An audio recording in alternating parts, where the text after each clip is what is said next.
Radio 90.4 पर एक बार फिर से आपके साथ हूं मैं, यानी कि आपकी दोस्त होस्ट आरजे अंजलि। और आज हमारे साथ इनके स्टूडियो में हैं doctor major general BN Kapoor साहब। आर्मी से रिटायर्ड हैं डॉक्टर साहब, और अब अगली आवाज आपको इस हेल्थ शो में जो हम आपके लिए लेकर आए हैं गाजियाबाद वालों। हेल्थ की प्रॉब्लम्स बहुत ज़्यादा हम लोग फेस कर रहे हैं, लेकिन इसकी सही इलाज कैसे हो सकता है ये हम नहीं जानते। तो आज के हमारे जो एक्सपर्ट हैं वो हैं doctor major general BN Kapoor ji. तो नेक्स्ट आवाज सर आपकी। सर सबसे पहले मैं आपका इंट्रो चाहती हूँ कि आप हमारे गाजियाबाद वालों को बताएं कि आप क्या पर्सनैलिटी हैं। जी, मैं doctor major general BN Kapoor हूँ। मैं 35 इयर्स आर्मी में सर्विस करने के बाद 2019 में जब रिटायर हुआ तो फिर मैंने ये यशोदा हॉस्पिटल गाजियाबाद संजय नगर में मैंने ज्वाइन किया जी। मैं एक कैंसर स्पेशलिस्ट हूँ और मैं मेडिकल ऑन्कोलॉजिस्ट हूँ, जो कैंसर का इलाज में एक अहम ट्रीटमेंट है बाय कीमोथेरेपी। तो मैं यहाँ गाजियाबाद में यशोदा हॉस्पिटल में as a medical oncologist, director medical oncologist. Doctor साहब से बातें और भी होती रहेंगी हिंट रेडियो 90.4 पर। अभी आपके लिए हम ले रहे हैं एक शॉर्ट म्यूजिकल ब्रेक। मिलते हैं कुछ ही देर में। Stay tuned in radio 90.4। Sir मैं आपसे बात करना चाहती हूँ एज अ कैंसर स्पेशलिस्ट। मैं आपसे जानना चाहती हूँ कि सर कैंसर आज की डेट में हमें नॉर्मली देखने के लिए मिल रहा है। सर कैंसर होता क्या है? कैंसर एक्चुअली हमारे बॉडी में जो सेल्स हैं वो बार बार मल्टीप्लाई होते रहते हैं, बट वो नॉर्मल जो सेल्स होते हैं वो थोड़ी देर बाद में अपने आप रुक जाते हैं। बट हमारे बॉडी में अगर कोई चेंजेस होता है, जिससे जेनेटिक चेंज भी हो सकता है या एनवायरमेंटल चेंज हो जाता है, जिसके कारण क्या होता है कि जो वो सेल्स मल्टीप्लाई होने के बाद रुक जाते हैं। बट कैंसर में ऐसा होता है कि वो मल्टीप्लाई करते रहते हैं, वो ग्रो होते रहते हैं, और वो जो ग्रोथ होती है वो एबनॉर्मल ग्रोथ होती है। वो नॉर्मल ग्रोथ नहीं होती है, वो एबनॉर्मल ग्रोथ होती है, और एबनॉर्मल ग्रोथ होने के कारण वो एक ट्यूमर या कैंसर बन जाता है। डॉक्टर साहब से बातें और भी होती रहेंगी हिंट रेडियो 90.4 पर। अभी आपके लिए हम ले रहे हैं एक शॉर्ट म्यूजिकल ब्रेक। मिलते हैं कुछ ही देर में। Stay tuned in radio 90.4। Sir मैं आपसे बात करना चाहती हूँ एज अ कैंसर स्पेशलिस्ट। मैं आपसे जानना चाहती हूँ कि सर कैंसर आज की डेट में हमें नॉर्मली देखने के लिए मिल रहा है। सर कैंसर होता क्या है? कैंसर एक्चुअली हमारे बॉडी में जो सेल्स हैं वो बार मल्टीप्लाई होते रहते हैं, बट वो नॉर्मल जो सेल्स होते हैं वो थोड़ी देर बाद में अपने आप रुक जाते हैं। बट हमारे बॉडी में अगर कोई चेंजेस होता है, जिससे जेनेटिक चेंज भी हो सकता है या एनवायरमेंटल चेंज हो जाता है, जिसके कारण क्या होता है कि जो वो सेल्स मल्टीप्लाई होने के बाद रुक जाते हैं। बट कैंसर में ऐसा होता है कि वो मल्टीप्लाई करते रहते हैं, वो ग्रो होते रहते हैं, और वो जो ग्रोथ होती है वो एबनॉर्मल ग्रोथ होती है। वो नॉर्मल ग्रोथ नहीं होती है, वो एबनॉर्मल ग्रोथ होती है, और एबनॉर्मल ग्रोथ होने के कारण वो एक ट्यूमर या कैंसर बन जाता है। डॉक्टर साहब से बातें और भी होती रहेंगी हिंट रेडियो 90.4 पर। अभी आपके लिए हम ले रहे हैं एक शॉर्ट म्यूजिकल ब्रेक। मिलते हैं कुछ ही देर में। Stay tuned in radio 90.4। Sir मैं आपसे पूछना चाहती हूँ कि कैंसर क्या होता है? ये तो हमें पता लग गया। कैंसर के सिम्टम्स क्या होते हैं और ये हम इसे कैसे पहचान सकते हैं? नॉर्मली मैं आपको जानकारी दे दूं कि कैंसर बॉडी के किसी भी भाग में हो सकता है। सिर से लेके पांव तक कैंसर हमारे बॉडी के किसी भी ऑर्गन को इन्वॉल्व कर सकता है। तो इसके सिम्टम्स अलग अलग होते हैं, बट हमें क्या इम्पोर्टेंट देखने वाली बात होती है कि हम जागरूक रहें कि हम कैंसर से ग्रसित हैं, उसको जानने के लिए हमें कुछ सिम्टम्स का ख्याल रखना चाहिए। अगर किसी का वजन लगातार घटता जा रहा है और पिछले 3 महीनों में अगर 10 किलो उसका वजन कम हो गया, तो पॉसिबिलिटी है कि उसमें कैंसर की संभावना हो सकती है। अगर किसी को बार बार खांसी हो रही है, जो ट्रीटमेंट लेने के बावजूद भी 3 महीने से ज़्यादा अगर वो खांसी बढ़ती जा रही है, तो वो हमें इन्वेस्टिगेशन करना चाहिए, ये देखने के लिए कि क्या कैंसर तो नहीं है। अगर कहीं से भी एबनॉर्मल ब्लीडिंग हो रही है, नाक से, मुंह से, या यूरिन में या स्टूल में अगर ब्लड आता है, तो हमें ये इन्वेस्टिगेट करना चाहिए कि क्या वो कैंसर तो नहीं है। अगर कहीं पे लंप है, जैसे ब्रेस्ट हो गया, वहाँ पे अगर कोई गांठ हो गई, कोई लंप हो गया, अगर वो लंप नज़र आता है तो उसको हमको इन्वेस्टिगेट करना चाहिए। हो सकता है कि वो ब्रेस्ट कैंसर का लंप हो। अगर मान लीजिए कहीं पे गर्दन के साइड में या एक्जिला में कहीं पे कोई गांठ नज़र आ रही है, वो लिम्फोमा की तरफ इंगित करती है। अब छोटे छोटे बच्चों में हमने देखा गया है कि बच्चे बुखार के साथ आते हैं और हम जब उनका ब्लड टेस्ट करते हैं तो उसमें हमको एबनॉर्मल सेल दिख जाते हैं जिसमें ल्यूकीमिया डायग्नोस हो सकता है, जिसको हम ब्लड कैंसर कहते हैं। बहुत ज़्यादा एडवांसमेंट हो गया है आज के ब्लड कैंसर के ट्रीटमेंट में, बट उसको ये जानकारी करनी होती है कि अगर कोई पेशेंट को, छोटे बच्चे को बुखार है तो ब्लड टेस्ट करने से हमें ये मालूम चल सकता है कि शायद कैंसर तो नहीं है, ब्लड कैंसर तो नहीं है। इसी प्रकार अगर पेट में कहीं सूजन है या पेट में कोई स्वेलिंग हो गई है या एब्डोमिनल डिस्टेंशन हो गया है या पेट में लगातार दर्द होता रहता है तो कोलन कैंसर हो सकता है, ओवेरियन कैंसर हो सकता है। तो इस प्रकार हर प्रकार के सिम्टम्स हो सकते हैं हमारी बॉडी में, डिपेंडिंग ऑन दी ऑर्गन जहाँ पे कैंसर हो। अगर पीलिया नज़र आता है किसी पेशेंट में तो हो सकता है कि लिवर का कैंसर भी हो या पैंक्रियास का कैंसर हो, उसमें भी जॉन्डिस हो जाता है। तो अगर ये सारे सिम्टम्स होते हैं तो हमको इन्वेस्टिगेट करना चाहिए। डॉक्टर साहब से बातें और भी होती रहेंगी हिंट रेडियो 90.4 पर। अभी आपके लिए हम ले रहे हैं एक शॉर्ट म्यूजिकल ब्रेक। मिलते हैं कुछ ही देर में। Stay tuned hint radio 90.4। Sir, आपने भी बताया लिवर का भी कैंसर होता है, तो इसके बारे में आप थोड़ा विस्तार से बताना चाहेंगे? लिवर का कैंसर जो होता है बच्चों में होता है हेपेटोब्लास्टोमा बोलते हैं और बड़ों में उसको बोलते हैं हेपेटोसेल्युलर कार्सिनोमा। हेपेटोसेल्युलर कार्सिनोमा जो होता है वो लिवर का कैंसर होता है, बहुत कॉमनली पाया जाता है और स्पेशली इस एरिया में, हमारे जो नॉर्दर्न इंडिया में ये ज़्यादा पाया गया है बिकॉज अंडरलाइंग हमने देखा गया है कि ये हेपेटाइटिस इन्फेक्शन के बाद में लिवर का कैंसर डेवलप होता है। हेपेटाइटिस बी और हेपेटाइटिस सी होता है।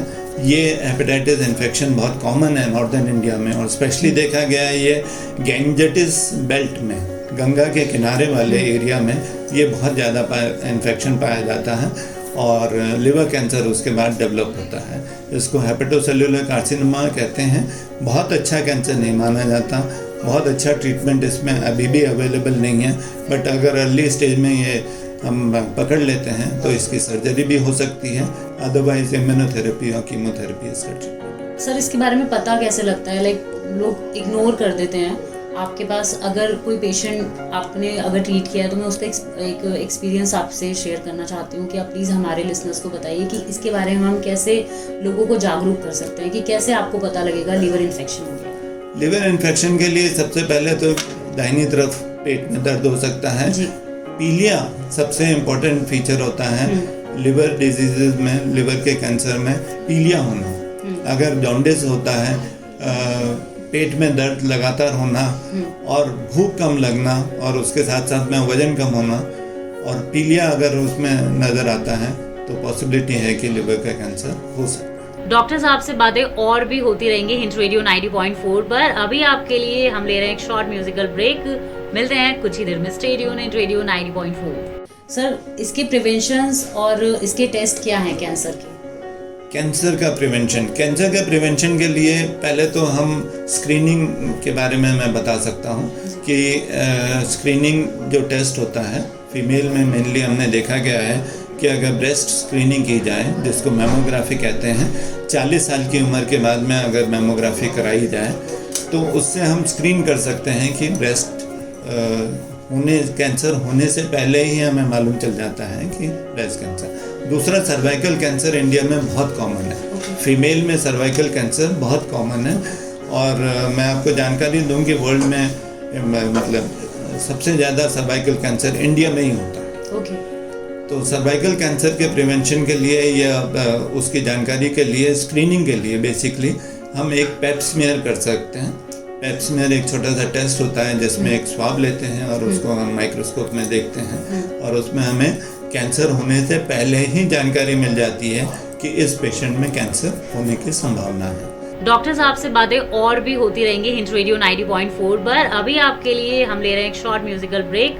मिलते हैं कुछ ही देर में। Stay tuned hint radio 90.4। Sir, cervical cancer के प्रिकॉशंस क्या हैं? सर्वाइकल कैंसर के प्रिकॉशंस, सर्वाइकल कैंसर ये देखा गया है कि उन फीमेल में ज़्यादा पाया जाता है जिनकी शादी जल्दी हो जाती है और जल्दी उनका सेक्सुअल इंटरकोर्स में इन्वॉल्व हो जाते हैं, ये मल्टीपल पार्टनर्स होते हैं। तो अगर उनका वो ऐसी लेडीज़ होती हैं उसमें एबनॉर्मल वेजाइनल ब्लीडिंग होती है और उसमें हम देख सकते हैं कि हाँ, अगर ऐसा कोई सिम्टम्स है तो उसको पहले से ही स्क्रीन कर लेना चाहिए। सर, आज की डेट में स्मोकिंग, आपको भी पता है, अल्कोहल लोग काफ़ी ले रहे हैं, बट वो अभी भी अवेयर नहीं है। कैंसर भी एक रीज़न हो सकता है उन चीज़ों का, उसके लिए आप क्या मैसेज देना चाहेंगे? बहुत इम्पोर्टेंट आपने क्वेश्चन, और ये मेरे दिल की बात है जिसको मैं हमेशा अपने हर उसमें इन्वॉल्व करता हूँ कि smoking is very bad. Smoking is, I must say कि smoking is the worst thing that has come in the world. Smoking सिर्फ कैंसर ही नहीं करता है, स्मोकिंग से हार्ट डिजीज़ होती है, स्मोकिंग से ब्लड वेसल्स की डिजीज़ होती है, ब्रेन की डिजीज़ होती है, यूरिनरी ब्लैडर का कैंसर होता है, लंग का कैंसर होता है, हेड एंड नेक, मतलब मुंह के कैंसर जो हैं, मुंह का कैंसर में भी इंडिया नंबर 1 है वर्ल्ड में, और उसका मेन कारण है स्मोकिंग। स्मोकिंग सिर्फ स्मोकिंग ही नहीं, तंबाकू या गुटखा या खैनी, किसी भी रूप में तंबाकू का सेवन किया जाए तो वो कैंसर करने में बहुत, और ये पाया गया है कि 30% कैंसर सिर्फ स्मोकिंग के कारण होते हैं। And this is a preventable cause, मतलब ये हम बचा सकते हैं। कैंसर 30% वो इंडिया में या वर्ल्ड में कम किया जा सकता है सिर्फ स्मोकिंग अवॉइड करने से। और ये भी देखा गया है कि स्मोकिंग सिर्फ एक्टिव स्मोकिंग नहीं, एक्टिव स्मोकिंग मतलब जो पेशेंट स्मोक कर रहा है उसी को नहीं, इवन उसके आसपास वालों को भी स्मोकिंग से कैंसर होने की संभावना है, जिसको पैसिव स्मोकिंग बोलते हैं। मतलब अगर परिवार में हस्बैंड स्मोकिंग करते हैं तो उनके बच्चे और उनके फैमिली को भी उसका इफेक्ट होता है स्मोकिंग का, और उससे वो कैंसर होने की संभावना होती है। तो वेरी इम्पोर्टेंट कि smoking is worst reason for cancer. Other causes जिसके कारण कैंसर होता है, अल्कोहल एक है। अल्कोहल बहुत छोटी क्वांटिटी में तो नहीं करता है, बट अगर लार्ज क्वांटिटी में लिया जाए, लिवर का सिरोसिस हो जाता है, लिवर का कैंसर होता है, पेट का कैंसर होता है, पेंक्रियास का कैंसर होता है, स्टमक का कैंसर होता है। ये सब कैंसर अल्कोहल के कारण बहुत कॉमनली पाए जाते हैं। डॉक्टर साहब से बातें और भी होती रहेंगी हिंट रेडियो 90.4 पर। अभी आपके लिए हम ले रहे हैं एक शॉर्ट म्यूजिकल ब्रेक। मिलते हैं कुछ ही देर में। Stay tuned hint radio 90.4। Sir, एक नई चीज मार्केट में आई है, that's we call e cigarette. Vape, अगर आपने सुना होगा, वो भी क्या एक मेन रीजन है कैंसर होने का? बिकॉज हम एक तरह से तो केमिकल अज्यूम कर ही रहे हैं अपनी बॉडी के अंदर, राइट? वो धुएं में उड़ रहा है, वो आपको सिर्फ एक नशा वो वाला नहीं दे रहा जो एक सिगरेट दे रही है। तो ई सिगरेट भी इसका मेजर पार्ट हो सकती है? ई सिगरेट पे आई थिंक इतनी ज़्यादा रिसर्च अभी हुई नहीं है कैंसर के लिए, जितना हमारे जो रूटीन तंबाकू और सिगरेट में है। आई थिंक ई सिगरेट पे अभी इतनी रिसर्चेस आई नहीं है कि कोई उसको कह सके कि ई सिगरेट एक इम्पोर्टेंट कॉज है कैंसर। डॉक्टर साहब से बातें और भी होती रहेंगी हिंट रेडियो 90.4 पर। अभी आपके लिए हम ले रहे हैं एक शॉर्ट म्यूजिकल ब्रेक। मिलते हैं कुछ ही देर में। Stay tuned hint radio 90.4। Sir, क्या कैंसर का कोई नया इलाज है जो अभी आया है? कैंसर का जो इलाज है 3 तरीके से होता है कैंसर का इलाज। एक होता है दवाइयों से, जिसको हम बोलते हैं कीमोथेरेपी। दूसरा होता है ऑपरेशन, जिसको हम बोलते हैं सर्जरी। तीसरा होता है रेडिएशन, रेडियोथेरेपी, जिसको हम रेडिएशन मशीन द्वारा उसका इलाज करते हैं। कैंसर के इलाज में ये तीनों ही जो स्पेशलिटीज़ हैं वो मिल के काम करती हैं। किस पेशेंट में कीमोथेरेपी सिर्फ ज़रूरत पड़ेगी, किस में सर्जरी ज़रूरत पड़ेगी, या किस में रेडिएशन का रोल होगा, ये हम कंबाइंड ट्रीटमेंट प्लान करते हैं किसी भी कैंसर में। सबसे ज़्यादा एडवांसमेंट वर्ल्ड में अगर हो रही है तो कैंसर ट्रीटमेंट पे हो रही है। सबसे ज़्यादा रिसर्चेस एवरी डे हम देखते हैं कि बहुत कॉमनली रिसर्च हो रही है। हर दिन कोई नया एक दवाई निकलती है और उस पर रिसर्च की जाती है। पहले मैं अपने कीमोथेरेपी के बारे में बताता हूँ कि कीमोथेरेपी जो होती थी, हम जो कीमोथेरेपी दवाई देते थे, वो कीमोथेरेपी कैंसर के सेल को तो डिस्ट्रॉय करती थी, नॉर्मल सेल पे भी उसका एडवर्स इफेक्ट होता था, उसके साइड इफेक्ट होते थे। पर जैसे जैसे एडवांसमेंट हो रहा है, टारगेटेड थेरेपी आ गई है, इम्यूनोथेरेपी आ गई है। ये जो है टारगेटेड थेरेपी, ये सिर्फ स्पेशल टारगेट जो होते हैं कैंसर सेल में, उनके अगेंस्ट ये काम करती है। इम्यूनोथेरेपी एक इम्यून हमारा सिस्टम बढ़ाती है, जिससे हमको हमारी बॉडी कैंसर को डिस्ट्रॉय करने में मदद करती है। तो बहुत सारे न्यू डेवलपमेंट हो रहे हैं और बहुत सारे नए नए ट्रीटमेंट आ रहे हैं, जिससे जो पहले एक ज़माने में कहते थे कि कैंसर मीन्स डेथ सेंटेंस, पहले लोगों के मन में यही धारणा होती थी जी कि कैंसर हो गया अब तो इसमें और कुछ नहीं कर सकते। बट आई मस्ट से कि अबाउट 50% आजकल पेशेंट जो हैं कैंसर के वो क्योर हो जाते हैं। 30% कैंसर ऐसे होते हैं जिनमें हम बहुत अच्छा पैलिएशन या लाइफ प्रोलॉन्ग कर देते हैं। 20% केसेस जो स्प्रेड हो चुके हैं जिसमें normally we have got not much of treatment in those 20% of patient, but 50% of patients normally cure हो जाते हैं। डॉक्टर साहब से बातें और भी होती रहेंगी हिंट रेडियो 90.4 पर। अभी आपके लिए हम ले रहे हैं एक शॉर्ट म्यूजिकल ब्रेक। मिलते हैं कुछ ही देर में। Stay tuned in radio 90.4। Sir, आपका कोई अभी तक का एक ऐसा एक्सपीरियंस आपके किसी पेशेंट के साथ जिसमें आपको बहुत ज्यादा चैलेंजेस फेस करने पड़े हो कैंसर को लेकर? बहुत सारे पेशेंट्स हैं जैसे मैंने बताया 20-25 साल से मैं कैंसर से ही ट्रीटमेंट कर रहा हूँ। बहुत सारे पेशेंट्स होते हैं जिसमें हमको मैं कहूँगा कि रोज़ ही एक चैलेंज होता है कैंसर पेशेंट के ट्रीटमेंट में। बट हाँ, डेफिनेटली जो छोटे बच्चे होते हैं हमारे, मैं आपको बताऊं कि 1 महीने 2 महीने 1 साल 2 साल 5 साल के जो बच्चे होते हैं जिनमें कैंसर होता है, I am very fond of treating paediatric cancer. तो उसमें हर जगह चैलेंज होता है। चैलेंज सिर्फ मरीज का ही नहीं या उसकी बीमारी का ही नहीं, उसके परिवार के साथ जो इमोशनल अटैचमेंट होते हैं तो उनके साथ भी हमको इन्वॉल्व होना पड़ता है और हर केस में बहुत चैलेंजेस होते हैं। डॉक्टर साहब से बातें और भी होती रहेंगी हिंट रेडियो 90.4 पर। अभी आपके लिए हम ले रहे हैं एक शॉर्ट म्यूजिकल ब्रेक। मिलते हैं कुछ ही देर में। Stay tuned in radio 90.4। Sir, कभी कभी कैंसर की स्टेज 1st 2nd निकल जाती है, उसके बाद पता लगता है कि हम कैंसर से सरवाइव कर रहे हैं। तो उस स्टेज में क्या करना चाहिए? मतलब हम सीरियस होना चाहिए कि अब हम मतलब नहीं सरवाइव कर पाएंगे, ऐसा भी डर लोगों के मन में होता है। तो आप उसके बारे में प्लीज थोड़ा बताइए। मैं आपको जानकारी दे दूं कि नॉर्मली हम कैंसर को 4 स्टेजेस में डिवाइड करते हैं, स्टेज 1, 2, 3 एंड 4। कैंसर लोग पूछते हैं इज कैंसर क्यूरेबल? मैं बोलता हूँ yes, cancer is curable but if detected earlier. अगर कैंसर पहले पहचान लिया जाए, स्टेज 1, 2 में पहचान लिया जाए तो 90-100% क्योर होने की संभावना होती है। बट जैसे जैसे कैंसर 3rd या 4th स्टेज पे चला जाता है तो बेसिकली उसमें ये होता है कि हाँ, अभी भी 4th स्टेज में कई कैंसर हैं जो क्योरेबल है, जैसे lymphomas, non Hodgkin lymphoma, Hodgkin's lymphoma. ये इवन 4th स्टेज में भी कोरियोकार्सिनोमा होता है, जर्म सेल ट्यूमर होता है, ये 4th स्टेज में भी चले जाते हैं तो भी इनकी दवाइयाँ ऐसी आ गई हैं कि ये तब भी क्योर हो जाते हैं।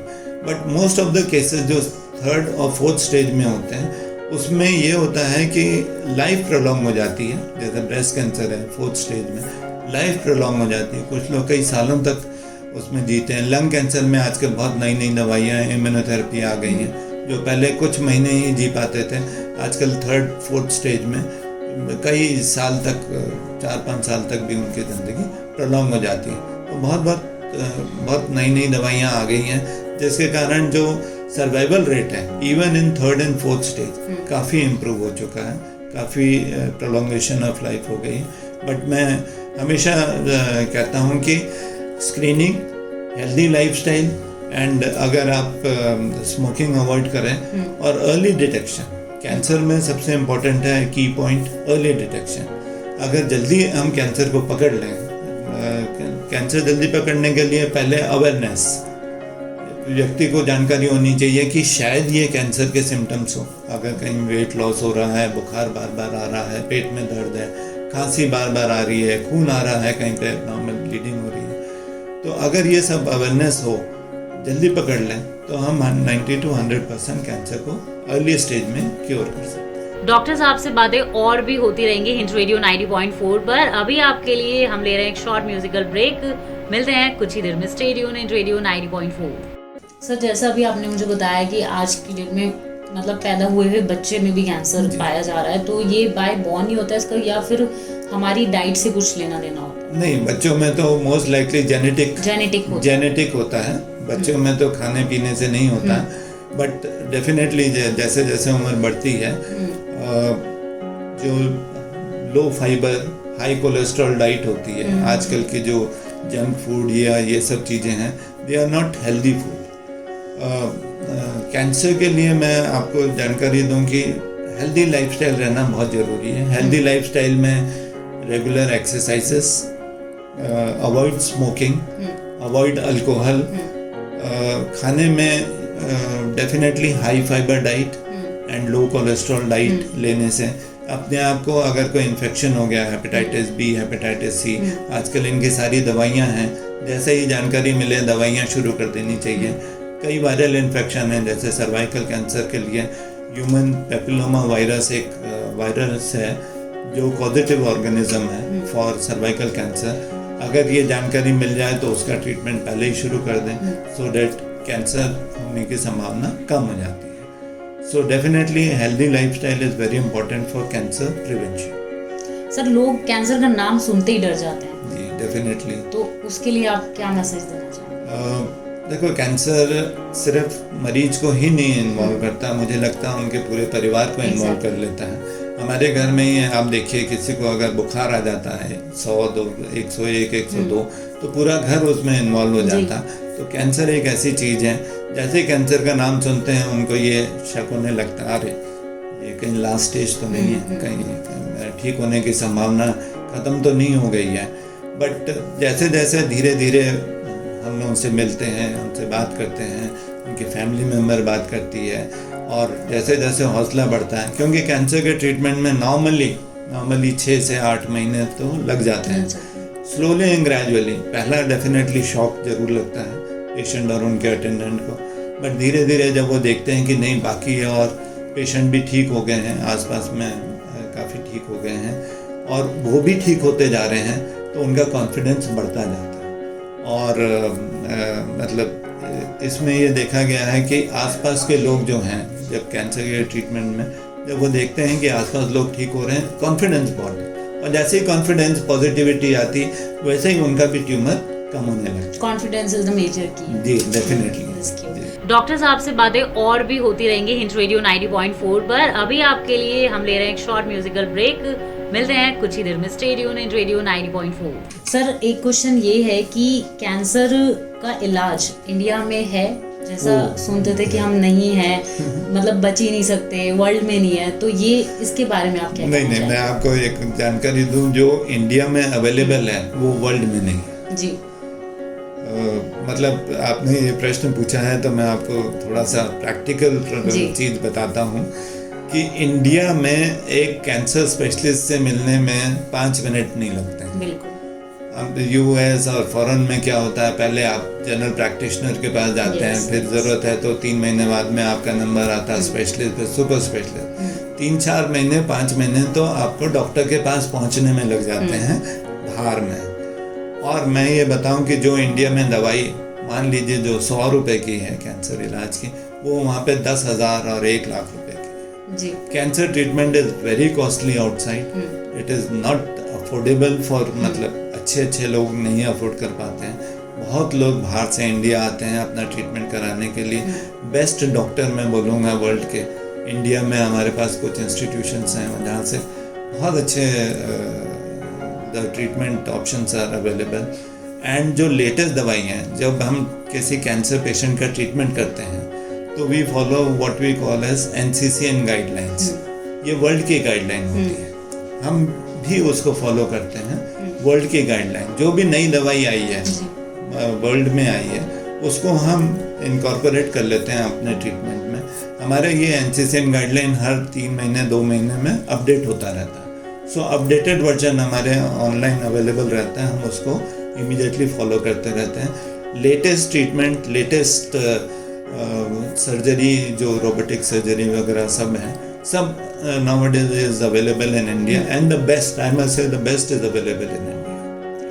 So one last question, आप क्या पॉजिटिव एडवाइस देना चाहेंगे हमारे गाजियाबाद की जनता को कि वो अगर इस बीमारी से आ गए हैं चपेट में तो वो डरे ना, पॉजिटिव रहें, चीज़ें होती हैं, बट आप क्या कहना चाहेंगे? मैं उससे पहले एक सलाह सबको दूंगा, आम आदमी को दूंगा, no smoking. It is very very important, no smoking. Because मैंने जैसे बताया 30% कैंसर हम डायरेक्टली एकदम से कम कर सकते हैं। और हेड एंड नेक के जो कैंसर हैं, जो पेशेंट्स आते हैं हमारे पास में, यंग बॉयज़ हमारे पास में 25 साल का, 30 साल का, 35 साल का, इस टाइप के हमारे पास में जो आते हैं पेशेंट्स, उनको देखने से ही हमें बड़ी परेशानी होती है कि इतनी यंग एज में इतनी बीमारी आ गई है, तो उसको हम लोगों को प्रिवेंट करना चाहिए। 30% कैंसर हम immediately just by avoiding smoking we can reduce it.